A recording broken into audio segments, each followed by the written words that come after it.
Olá, tudo bem? O Entrevista Record Atualidade foi a Brasília entrevistar o presidente da Câmara dos Deputados, Marco Maia, do PT do Rio Grande do Sul. Eu perguntei se o diretor da Veja em Brasília, Policarpo Júnior, e o dono da Veja, Robert Tivita, vão depor na CPI. Perguntei também se ele achou apropriado o ministro Celso de Mello, do Supremo Tribunal Federal, suspender o depoimento do bicheiro Carlinhos Cachoeira. Marco Maia respondeu: foi uma, abre aspas, foi uma forçação de barra, fecha aspas. Por que forçação de barra? Você vai ver a seguir. O Brasil é um dos países mais capitalistas do mundo. Em 2 anos, 2,5 milhões de pessoas saíram da atividade informal, que não paga imposto, para se tornar formal, para se tornar empreendedor individual. Este ano, empreendedores individuais, que têm faturamento anual até R$60 mil, e todas as empresas que aderiram ao Super Simples, ou seja, os donos de pequenas empresas, eles juntos jogaram na economia com seu faturamento a bagatela de R$40 bilhões de janeiro a maio deste ano. O Brasil tem mais empresários do que a média mundial dos países. Você vai entender por quê na entrevista que eu fiz em Brasília também com Luiz Barreto, presidente do Sebrae. Antes, vamos conversar com Marco Maia. Presidente Marco Maia, o senhor assistiu à cerimônia em que a presidenta Dilma Rousseff deu posse aos membros da Comissão da Verdade. Uma pergunta que deve estar posta, inclusive, para os membros dessa comissão é a seguinte: o senhor acredita que a lei da anistia possa ser revista no Legislativo? Olha, Paulo, primeiro eu quero falar da minha alegria de ter podido vivenciar aquele momento com a presidenta Dilma Rousseff, com os ex-presidentes e com a sociedade brasileira. Nós ali demos um exemplo de que é possível no Brasil, a cada dia, se consolidar ainda mais a democracia. Além disto, a minha alegria se redobra porque a Câmara teve um papel importante no processo de discussão, de debate, de construção dos consensos que possibilitaram a votação da Comissão da Verdade. Eu até brinco, porque nós encerramos a negociação para votar a Comissão da Verdade na Câmara no banheiro da presidência. Porque nós tínhamos lá os ministros, deputados, como o espaço era muito curto, nós ligamos para a presidenta Dilma Rousseff de dentro do banheiro, ela estava em Nova York, para lhe passar o que estava acontecendo, quais eram os acordos que estavam sendo realizados, para, é óbvio, ter o aval dela naquele momento para a votação e aprovação do projeto. Então, nós tivemos uma participação, eu diria, muito importante. O processo que se iniciou, como ela própria disse na cerimônia, no governo Lula. No governo Lula, exatamente. Foi quem mandou o projeto para a Câmara e posteriormente ao Senado, mas era um projeto muito polêmico. Claro. Haviam muitas diferenças, muitas divergências que foram sendo, ao longo do tempo, superadas, sanadas e que levaram à possibilidade, com pequenos ajustes feitos na Câmara dos Deputados, à aprovação do projeto. É importante dizer aqui que o PSDB, os democratas, tiveram uma participação também muito efetiva no processo de negociação, junto com todos os partidos da base aliada. Agora, acho muito difícil que, neste momento, se evolua na Câmara dos Deputados ou no Senado para uma revogação da lei de anistia. Nós temos todos uma preocupação de que o trabalho da Comissão da Verdade não se dê em bases de revanchismo, ou de caça às bruxas, ou de enfrentamentos, que nós, na minha avaliação, na minha percepção, não sei se a tua, já superamos lá atrás. É importante identificar todos os casos, é importante buscar a verdade independente de quem ela atinja, mas isso tem que ser feito num alto nível, entendendo também o momento histórico, a realidade daquele momento, o que acontecia no mundo. Portanto, quanto mais objetivo e quanto mais transparente acontecer o processo, melhor será para o fortalecimento da democracia e para o fortalecimento da própria Comissão da Verdade. E aparentemente, pelo próprio discurso da presidenta que o senhor assistiu, uma das preocupações centrais dela é resolver o problema dos desaparecidos, resolver o problema daquelas famílias que choram todas as noites e morrem todas as noites porque não encontraram seus parentes. Olha, sem dúvida. Acho que o discurso da presidenta foi um discurso equilibrado, né? Um discurso olhando para a frente, né? E não, é óbvio, não se esquecendo de citar o passado, mas ao mesmo tempo tratando esse tema que talvez seja o mais importante, né? Como dar uma resposta a todas aquelas famílias que tiveram filhos, parentes desaparecidos, que foram dilacerados por uma situação política vivida pelo Brasil e que esperam há tanto tempo uma resposta, né? Esta comissão, na verdade, poderá dar e deverá dar esta resposta a estas famílias. A presidenta Dilma, na minha avaliação, acertou em número, gênero e grau em colocar esta como sendo talvez uma das principais tarefas da Comissão da Verdade. O senhor que participou de todo o processo legislativo que permitiu a construção dessa Comissão da Verdade, eu gostaria que o senhor tocasse num ponto que também está na encruzilhada do trabalho desses 7 brasileiros ilustres. O senhor acha que a Comissão da Verdade deve investigar o outro lado, ou seja, aqueles guerrilheiros e terroristas que mataram ou que sacrificaram agentes do Estado, ou deve, como enfatizou a presidenta muitas vezes, deve se concentrar no trabalho daqueles agentes do Estado que cometeram violações por atitude ativa ou por omissão? Olha, eu acho que o trabalho que a Comissão da Verdade vai desenvolver, né, à medida que ele for acontecendo, vai levar a uma investigação um pouco mais geral, né, porque nós precisamos também entender o contexto de cada uma das ações que foram desenvolvidas naquele momento da história política brasileira.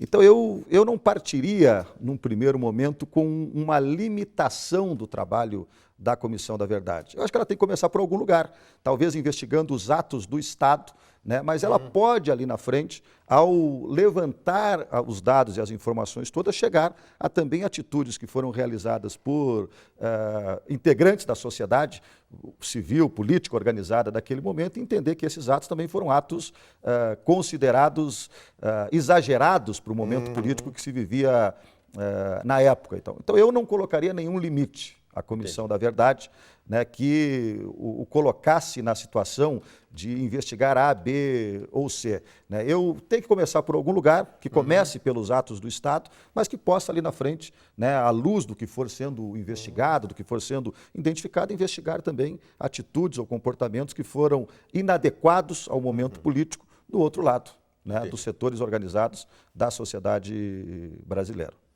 Um outro ponto é a CPMI, a chamada CPMI do Cachoeira, que uns preferem chamar de CPI da Veja. Eu lhe pergunto, recentemente o ministro Celso de Mello, do Supremo Tribunal Federal, adiou ou suspendeu o depoimento do Carlinhos Cachoeira para dar à defesa o direito de ter acesso completo às provas ou às acusações que a ele, Cachoeira, se fazem. Eu pergunto, essa decisão do ministro Celso de Mello, ela cria um embaraço, ela é um obstáculo. Aqui uma CPI, o senhor foi relator de uma CPI, a CPI que, por exemplo, desvendou, ajudou a esclarecer aquele trágico desastre do avião da TAM em Congonhas. Essa decisão do Supremo é um obstáculo a que a CPMI possa desenvolver-se e promover as oitivas de todos os suspeitos? Olha, se eu estivesse na condição do ministro Celso de Mello, não tomaria esta decisão. A minha opinião, Paulo, é de que a CPI ela é um processo investigatório. Ela está produzindo um inquérito. Então, todas as pessoas que vão falar na CPI, neste momento, vão na condição de depoentes, de testemunhas, serão inquiridas como testemunha. Algumas delas numa condição já pública e sabida por todas, outras não. Agora, nenhum deles ainda é réu dentro da CPI. Né? O Cachoeira não é réu ainda. Ele poderá ser réu ao final da CPI, quando o relator apresentar o seu relatório e identificar quais as pessoas, quais os indivíduos que deverão ser indiciados. E esse procedimento será enviado ao Ministério Público, ao STF, aos organismos da Justiça, que no momento o relator entender que deva ser enviado. Então não é adequado que se proíba o Cachoeira de ir depor sem ter ele o conhecimento sobre o teor das denúncias que estão lhe fazendo. Ele vai lá para prestar um esclarecimento, vai lá para prestar declarações, para ser questionado sobre os seus atos, para dizer, para se defender, inclusive, das acusações que estão sendo feitas publicamente, né? E ele não será convocado uma única exclusiva vez também para ir à CPI. Certamente haverá acariações, haverão confrontamentos de opiniões e de depoimentos que serão dados à CPI. E eu quero mais uma vez esclarecer isto. Ele não está indo à CPI na condição de réu. Ele está indo à CPI na condição de testemunha, de depoente. Ele está depondo em relação às acusações que estão lhe fazendo. Portanto, eu achei meio forçação de barra, não foi adequado, né, uma decisão que proibiu a ida do Cachoeira à CPI. Ele até poderia chegar lá na CPI e já não tem nada a declarar, não expressar nenhuma opinião, nenhum posicionamento, é um direito que lhe cabe, né, como cabe a qualquer cidadão brasileiro, em qualquer situação, nenhum cidadão... O advogado dele, Márcio Tomás Bastos, chegou a dizer que ele faria isso. Eu não sou advogado, né, não conheço a área com profundidade, mas algumas coisas a gente foi aprendendo na vida. Uma delas é de que ninguém é obrigado a produzir provas contra si próprio, né? E, portanto, ele não é obrigado a esclarecer ou dar nenhum tipo de declaração à CPI ou a ninguém, talvez apenas em juízo. Agora, impedi-lo de ir à CPI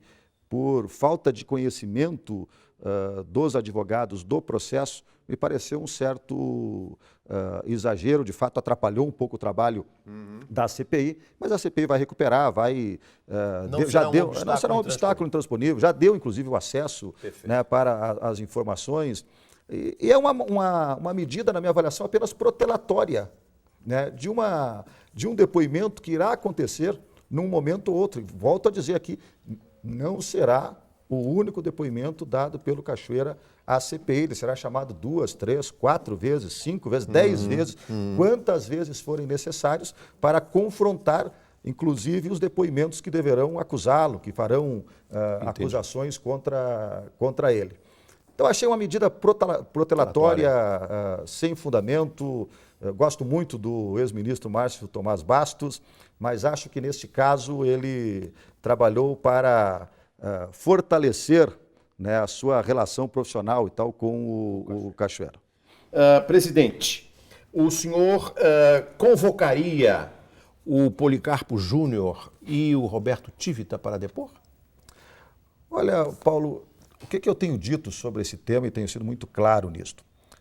Na minha compreensão, a CPI deverá investigar todos os contatos e todos os relacionamentos que foram mantidos com o cidadão chamado Carlinhos Cachoeira, né? Isso deve passar pelo setor público, pelas relações que tinham no Legislativo, no Executivo, no Judiciário, nos governos estaduais, nos governos municipais, enfim, todos devem ser no poder público investigado. Como devem ser investigados todos aqueles no privado, né, no setor privado. Claro. Então, todas as relações que houveram, né, do Carlinhos Cachoeira com integrantes do setor privado, as suas empresas privadas, outros setores deverão ser investigados. Como eu acho também que no caso específico da imprensa, nós também precisamos investigar, né? Nós precisamos também olhar um pouco para este tema, sem paixões, né, sem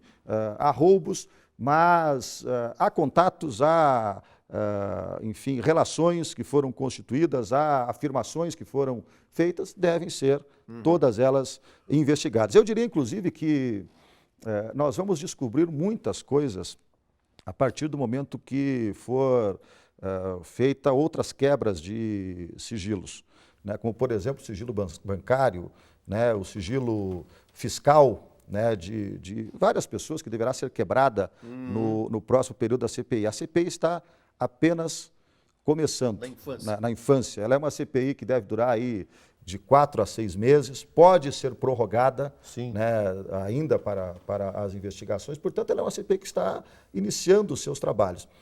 Acho que a CPI não pode convocar ninguém apenas por convocar. Agora, apareceu contato, tem ligação, há indícios fortes de envolvimento, nós precisamos, a partir disso, investigar a todos. O senhor não teme, ao convocar, por exemplo, eventualmente, o Policarpo Júnior e o Roberto Tivita, que o Congresso, a Câmara, a CPI, o Senado estejam ameaçando a liberdade de expressão? Não, eu acho que nós temos que reforçar sempre a liberdade de expressão, nós temos que trabalhar com muita firmeza no sentido de garantir que todo cidadão, não apenas a imprensa, mas todo cidadão tenha o direito de se expressar livremente. Aliás, essa é uma grande conquista que nós tivemos no Brasil, né? O Brasil hoje é um país livre, não apenas pelo discurso de democracia. É um país livre porque nós efetivamente hoje podemos dizer aquilo que nós pensamos, embora existam aí os processos judiciais, a ação e atuação do judiciário, mas nós podemos dizer aquilo que nós pensamos. Portanto, nós temos que sempre reafirmar isso, reforçar isto. Agora, não podemos confundir isto, né, com organização criminosa, não podemos confundir isso com produção de versões, de matérias, de casos específicos e tal. É importante haver uma certa separação para o bem da política, para o bem da sociedade brasileira, para o bem, inclusive, da liberdade de imprensa e da liberdade de expressão. O senhor conhece aquela frase do ministro-presidente do STF, Aires Brito: a liberdade de expressão é a máxima expressão da liberdade. Sobre isso eu lhe perguntaria, presidente Marco Maia, o senhor é a favor de uma lei de medios? Um marco regulatório da comunicação? Olha, esse é um debate que o meu partido tem feito com muita profundidade nos últimos anos. Eu acho que nós precisamos aprofundar cada vez mais o debate sobre o papel dos veículos de comunicação. Eu, desde a minha época de militante sindical da Pastoral da Juventude, depois passei pela militância sindical. O presidente Marco Maia é de Canoas, no Rio Grande do Sul. E sou torneiro mecânico, metalúrgico. Torneiro mecânico, metalúrgico. E, portanto, candidato a presidente da República. Candidato não, mas digamos que a categoria dos torneiros mecânicos está bem aí, né? Esses dias eu dizia para o meu filho, eu vou te botar no Senai porque tem mais futuro tu seguir uma carreira aí de operário nesse país. Mas como eu estava te dizendo... Desde o seu tempo de militância? Desde o meu tempo de militância, nós sempre consideramos a imprensa como um poder. Nós temos o poder executivo, nós temos o poder legislativo, nós temos o poder judiciário e nós temos o poder dos meios de comunicação. Né? E, portanto, como um poder que é os meios de comunicação, é óbvio que ele estará sempre no centro também do debate, da discussão, né? E nós temos que encontrar caminhos que garantam a liberdade de expressão, que garantam a liberdade de imprensa, mas que também sejam capazes de separar o joio do trigo. Né? Nós temos bons políticos e maus políticos, nós temos bons doutores e maus doutores, como nós temos bons jornalistas e maus jornalistas, bons proprietários de veículos de comunicação, maus proprietários de veículos de comunicação. E eu acho que quando se debate, se discute isso, pode-se chegar a uma síntese que seja capaz de melhorar as relações entre as instituições que, de alguma forma, possuem algum tipo de poder no nosso país. Última pergunta, presidente Marco Maia. O senhor prometeu ao deputado Protásio de Queiroz e à opinião pública que, conseguidas as assinaturas mínimas, o senhor se comprometeria a instalar a CPI da privataria. Tucana. Isso acontecerá? Nós estamos, na verdade, agora discutindo um pouco. Esse tema estava na pauta, né, da Câmara. Nós já estávamos conversando sobre o tema de como funcionaria a CPI, foi atropelada pela CPI do Cachoeira e tal, que acabou tomando mais impacto, mais corpo e, portanto, ocupando o espaço que nós tínhamos para a criação e para a constituição de uma CPI desta natureza. Eu li o livro, né, acho que o livro é pesadíssimo, tem... acusações... Pesado não, presidente, é um livro de 300 páginas. O conteúdo dele é pesado, mas... São acusações fundamentadas e há ali muitos elementos que precisam ser investigados. Nós vamos conversar nos próximos dias sobre esse tema e vamos ter uma decisão que seja mais equilibrada possível e a que contribua para a elucidação desta que é uma das facetas da história do nosso Brasil. Como nós estamos em fase de comissão da verdade, né, quem sabe essa seja uma verdade que precisa vir também à tona em algum momento aí logo à frente. Presidente Marco Maia, muito obrigado. Eu que agradeço. Agora vamos assistir a uma história do quadro Eu Cheguei Lá. Hoje nós vamos conhecer a história de Roger Kayazima. O Roger chegou lá. Descendente de japonês, Roger não montou um restaurante de sushi. Ele é dono da casa de massas italianas Iris, em Mogi das Cruzes, na Grande São Paulo. Formado em ciências da computação, Roger foi trabalhar no Japão. Roger não descansou um minuto. Fez poucos amigos, mal teve tempo para passear e guardou um bom dinheirinho. Em 1994, Roger voltou ao Brasil e comprou a Iris Massas. Nos primeiros anos, ele passou por dificuldades. Faltava experiência, ele não tinha jeito para gerenciar um negócio, até que no ano 2000 ele procurou o Sebrae. Depois de ter comprado a rotisseria, depois de estabelecido, nós resolvemos abrir uma filial numa outra cidade, né? Uma cidade vizinha. E essa filial acabou não tendo o mesmo sucesso que a matriz. Foi aí que nós resolvemos buscar informações através do contato com o Sebrae. Na Iris Massas agora tem de tudo. Você pode levar a quentinha, tem comida congelada, o forte da casa é a lasanha. Tem nhoque e veja só, às quartas-feiras sai até uma feijoada. A Iris Massas não para de crescer e Roger sonha alto. O nosso objetivo maior seria uma franquia. Como a gente vem agora de um crescimento há pouco tempo, então a partir de agora que a gente está planejando, ou através de outros canais, essa nossa ampliação. No próximo bloco, o presidente do Sebrae, Luiz Barreto, vai descrever a revolução capitalista que se fez no Brasil e se faz no Brasil através de micro, pequenos e médios empresários. Já!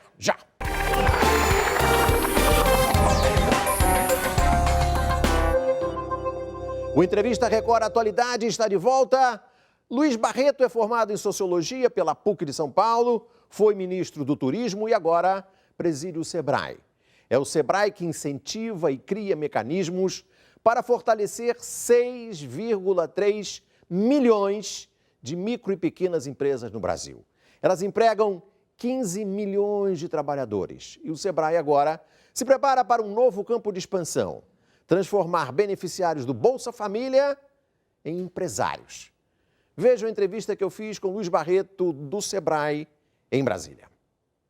Luiz Barreto, a gente sabe os benefícios do trabalho do Sebrae para os pequenos empresários, empreendedores individuais. Agora, é importante a gente saber qual é o benefício desse trabalho com esses personagens para a economia do país. O que o conjunto do país lucra com as atividades que vocês desenvolvem com esses empresários?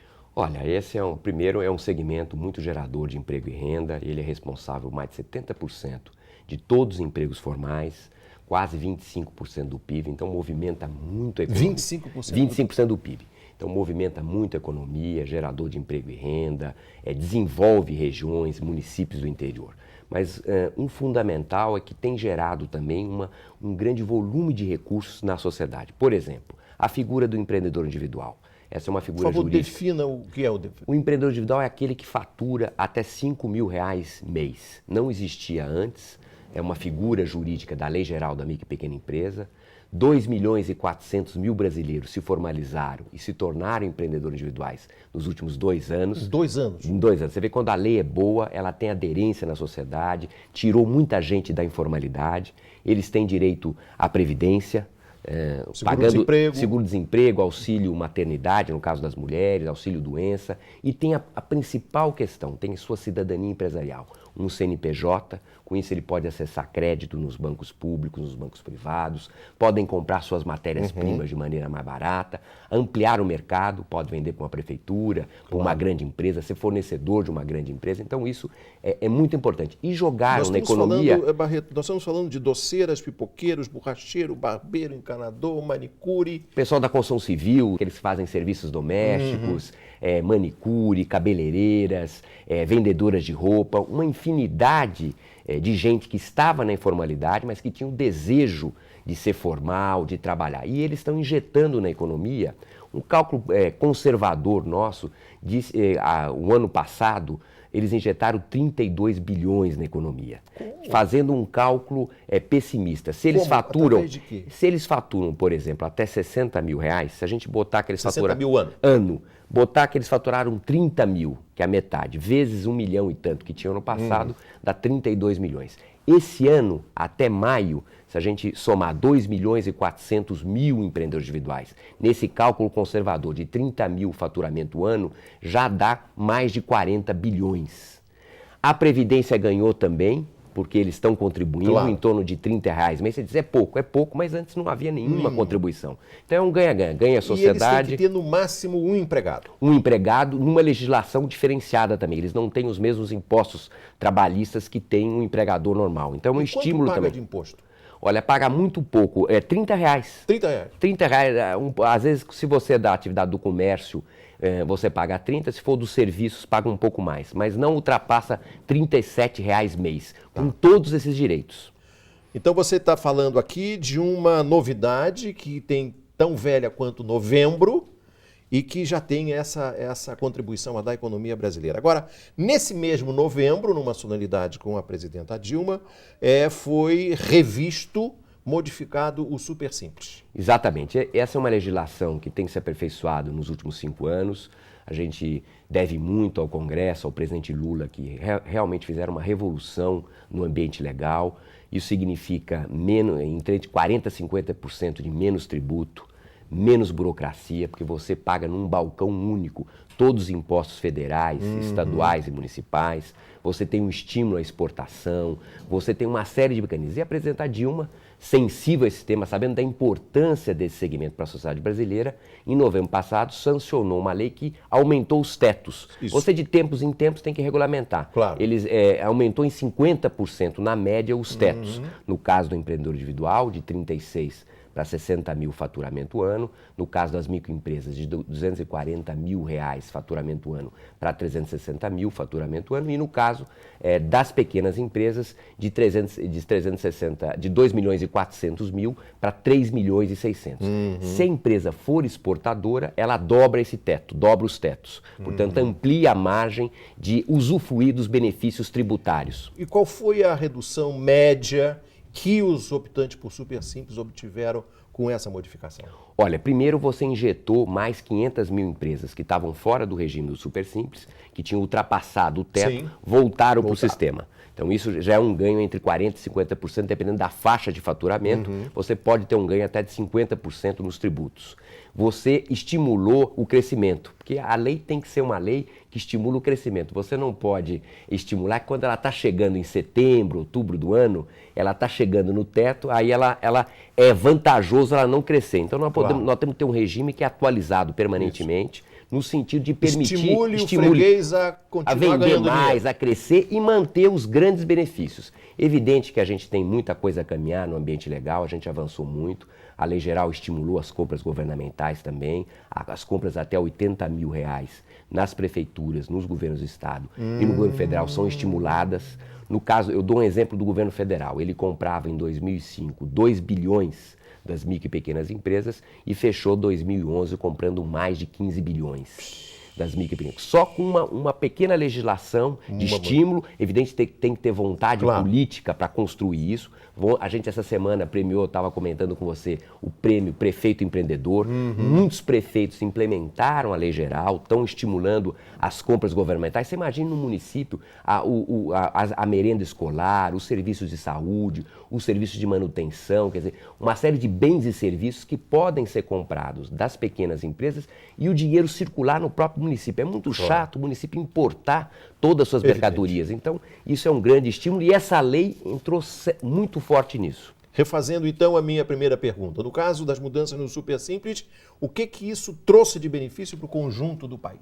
Olha, você tem hoje... Porque o governo renunciou a tributo.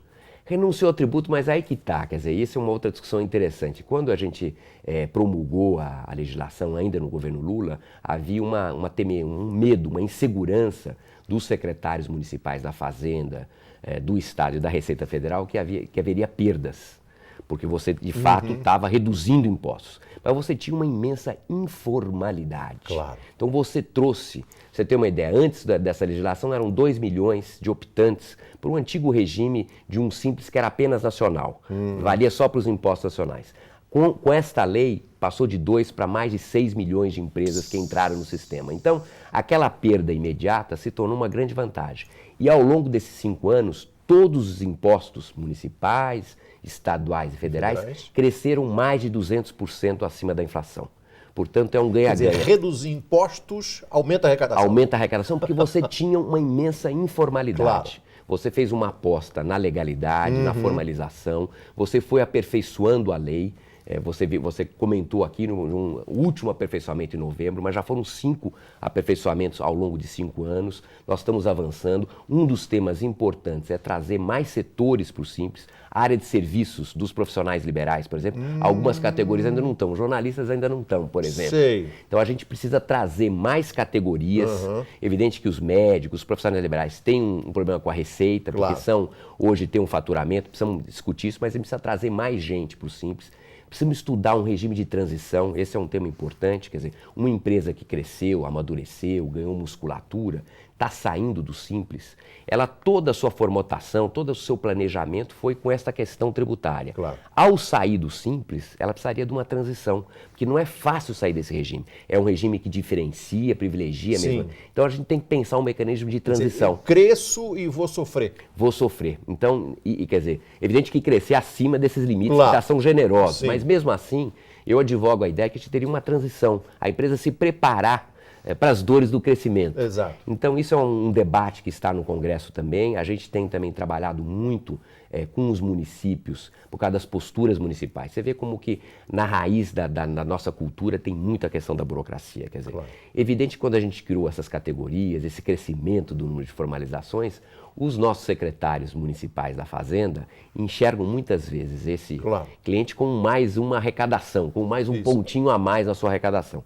E a gente precisa ter um cuidado, quer dizer, as pessoas estão se formalizando, não têm a cultura ainda da formalidade e precisam ter um estímulo no seu início para que eles não sejam tratados igual. Por exemplo, um comerciante, por exemplo, da Avenida Paulista ou dos Jardins em São Paulo ou da Zona Sul do Rio, não pode ser tratado como um comerciante da Rocinha nesse início. Exatamente. Ele tem que ter um estímulo, tem que ter regras que permitam ele se desenvolver. Eu sei que vocês também no Sebrae estão fazendo um trabalho importante com o Bolsa Família. O que vocês fazem com os beneficiários do Bolsa Família? Olha, como transformar um beneficiário de Bolsa Família em empreendedor? Olha, isso é uma das coisas mais bonitas que o Brasil está vivendo. É evidente que o programa do Bolsa Família hoje já atinge quase 14 milhões de famílias no Brasil, está consolidado. A presidenta Dilma essa semana, inclusive, estendeu para aquelas famílias que têm filhos até 3 anos, até 6 anos, por causa do problema da creche. Agora, o fundamental, e é muito reclamado pela sociedade, é como você dá autonomia a essas pessoas, como elas possam caminhar com as suas próprias pernas. O que nós fizemos? Nós ensinar a pescar. Ensinar a pescar, ensinar a caminhar. E todo mundo, qualquer ser humano quer, é isso que eles querem. Ninguém quer ser só ajudado, as pessoas querem caminhar com as suas próprias pernas. O que a gente fez? A gente fez um convênio com o Ministério do Desenvolvimento Social, com a ministra Tereza Campelo, pegamos a listagem de todos aqueles que são beneficiários do Bolsa Família, cruzamos com os nossos empreendedores, com a nossa lista de empreendedores individuais, fizemos essa... E hoje, 160 mil brasileiros que se formalizaram como empreendedores individuais são bolsistas do Bolsa Família. O que isso significa?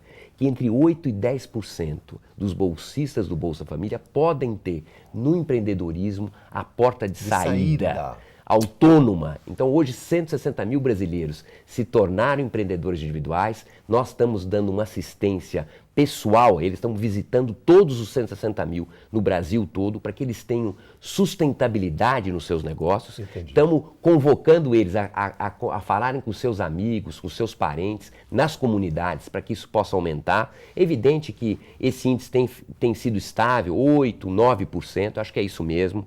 Nós não podemos imaginar que todos os bolsistas vão ser empresários. Esse é um índice, na sociedade, em torno de 15%, nessa população, em torno de 8% a 10%. Evidente que tem outras saídas, como capacitação de trabalho e tudo mais. O bom é que 160 mil brasileiros já se tornaram empreendedores, estão gerando emprego e renda e naturalmente vão sair do programa. Como é que se resolve o problema de ter acesso ao crédito? Bom, esse crédito é fundamental para a grande empresa. Sem crédito, sem dívida, não há capitalismo? Não há capitalismo, isso não há nem hipótese. O Magalhães Pinto dizia que os juros são o perfume do capital. Não é isso? A gente tem melhorado muito. Eu acho que a gente tem avançado muito nessa área. É evidente que, como eu disse, uma grande empresa precisa de crédito, uma média empresa, e a pequena precisa muito do crédito. Não só para fazer seus investimentos, sua modernização, a inovação, mas também para capital de giro. Então a gente tem feito aí um trabalho forte. Você sabe que melhorou muito, os bancos públicos fizeram nos últimos anos um aumento significativo do crédito.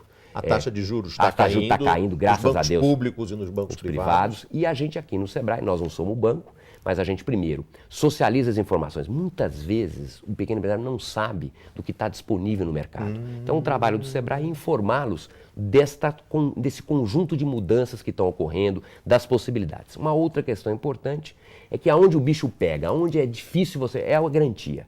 Então nós temos um fundo aqui, um grande fundo garantidor, um FAMP do Sebrae. Isso já significou mais de 5 bilhões ao longo dos últimos anos de garantia. É um convênio basicamente com o Banco do Brasil, 99% das nossas ações são... Tive notícia desse tipo de movimento, desse tipo de trabalho no Paraná e no Rio Grande do Sul. Fortíssimo. Tem a Sociedade de Garantia de Crédito, tem as cooperativas. A gente tem também aumentado também a ideia do associativismo. Como é que funciona isso, Barreto? Eu quero pegar um dinheiro, não tenho garantia, o banco exige garantia, aí eu bato na porta do Sebrae e diz assim, me dá uma garantia aí, por favor. Aí a gente vai ser analisado, né? Claro. O banco já nos manda, já faz uma primeira peneirada, evidentemente. O banco toma iniciativa? Toma iniciativa, nos remete. Aqui a gente tem uma parceria com o Banco do Brasil. A gente então empresta essa garantia momentaneamente e depois ele formaliza e esse dinheiro volta. Na verdade quase uma aplicação nossa. Evidente que tem um risco de inadimplência, é muito baixo. É baixíssimo, não chega a 2%, 3%. Então é muito bom, quer dizer, então nós não temos perda. Agora, o Banco do Brasil não está chateado? Não está chateado, muito pelo contrário. Quer dizer, uma boa associação. Tem hoje criado mecanismos privados, quer dizer, além do fundo que o Sebrae garante, que já significou mais de 5 bilhões de garantia de crédito, hoje a sociedade também. 5 bilhões? Bilhões. O Banco Central tem autorizado outros... Você tem de cabeça a média, por exemplo, do financiamento? Olha, aumentou muito nos últimos anos, mas é pouco. O financiamento é 10, 15 mil reais, 20 mil reais, é pouco. 5 bilhões de são pequenas empréstimos. A compra de uma máquina, é a abertura de um negócio, é a sua expansão. Mudar a fachada da pizzaria. Uma série de questões nessa natureza. Do número de empreendedores que há no Brasil, desde o empreendedor individual lá de 60 mil reais, até aqueles que já estão chegando no topo do super simples, você diria que o brasileiro é um empreendedor? Qual é o tamanho do ímpeto capitalista que tem no Brasil comparado com outros países? Olha, a gente tem uma pesquisa que mostrou que o Brasil hoje está muito bem nesse ranking, em torno de 17,5% da sociedade brasileira é empreendedora, então é um índice muito alto, a faixa no mundo é entre 15% e 20%, nós estamos muito bem. O que melhorou muito no Brasil nos últimos anos Então nós estamos falando de quantos milhões de empreendedores? Estamos falando de 20 e tantos milhões de brasileiros. Então é uma faixa muito grande e a grande vantagem... Quer dizer que nós nos comparamos com os americanos, os europeus? Nós estamos menos que os escandinavos, evidentemente, quer dizer, chegando próximo dos americanos e muito superior aos BRICS. Aos BRICS. A gente tem aí a China, evidente que cresce muito, mas a gente é o campeão dos BRICS. Hoje o empreendedorismo não é só por necessidade, porque é uma coisa que o Brasil viveu nas décadas perdidas dos anos 90. Quer dizer, às vezes você não tinha mercado de trabalho, não tinha oportunidade de emprego e a única jeito de sobreviver ia ser camelô. Hoje não. 70%, mais de 70% de quem vai ser empreendedor é por oportunidade, porque deseja, porque tem condições. Barreto, muito obrigado. Eu que agradeço.